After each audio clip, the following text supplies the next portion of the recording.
On April 24, 1964, Socorro, New Mexico police officer Lonnie Zamora was chasing a speeding car when he heard a roar and saw a flame off to the southwest. Thinking a nearby dynamite shack might have exploded, he broke off the chase and headed toward the source. At first, what he saw did not look like a spacecraft. It looked more like a vehicle. Something pale, something low, something out of place in a rough, lonely arroyo south of town. That detail matters, because the Socorro case does not begin like a fantasy.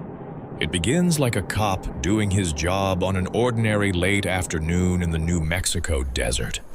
Zamora radioed in that he was going to check what he thought might be an accident. The timing in the FBI memo places the first radio activity at about 5:45 to 5:50 p.m., and this is where the story stops sounding routine. Zamora said the flame he saw was bluish with some orange in it. He described the sound as a roar, not a blast, and said it shifted from a higher frequency to a lower one before fading out. He also said it did not sound like a jet. As he got closer, he realized he was not looking at a wrecked car at all. According to later summaries of the case, he described an egg-shaped or oval craft in the arroyo. He also reported seeing two small figures in white near it before the object lifted off. Zamora later described blue flame and a loud roar as the object rose and moved away. Now, this is the part where a lot of people either lean in or check out, because once small figures enter a story, it starts to sound too perfect, too much like the version people expect from a famous UFO case. But the reason the Socorro incident survived for so long is not that it sounds normal. It is that the witness was a police officer who was quickly examined by other authorities, and the scene itself showed signs that something unusual had happened there.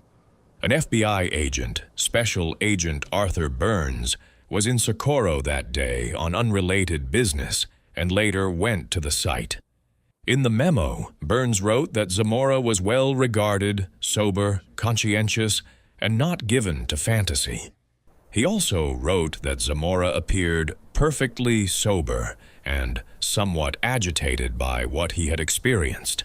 That is one of the most important details in the whole case, not because it proves anything extraordinary. It does not. But because it tells us how the witness was seen by another law enforcement professional almost immediately after the event. Zamora was not treated in that memo like a crank, a showman, or someone obviously making things up. And then there is the ground evidence. Burns noted 4 regular indentations in the rough ground. He described them as roughly rectangular and a few inches deep.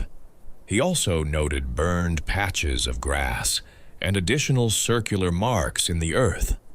He specifically wrote that no other people or objects were seen in the area that night that appeared connected to the incident. That does not prove a craft landed there, but it does mean the case was more than just one strange light in the sky. There was a witness, there was a scene, and there were physical traces someone thought were worth documenting. That is one reason Socorro became one of the most discussed close encounter cases in American UFO history. The city of Socorro still describes it as one of the best documented UFO sightings in the United States, and says the object witnessed by Zamora and others has still not been identified. Now let's slow down and ask the question that matters most. What could it have been? The skeptical possibilities have never gone away.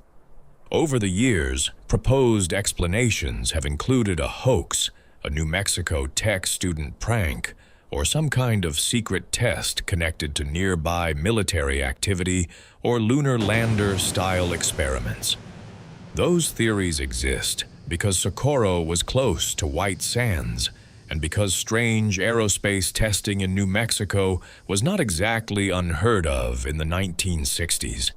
And to be fair, that kind of explanation is exactly the sort of thing you should consider first. A misidentification, a prank, a classified test, a witness under stress trying to make sense of something unfamiliar. Those are more grounded explanations than extraterrestrials, and a serious channel should say that out loud. But Socorro remains interesting because none of those explanations ever fully closed the case.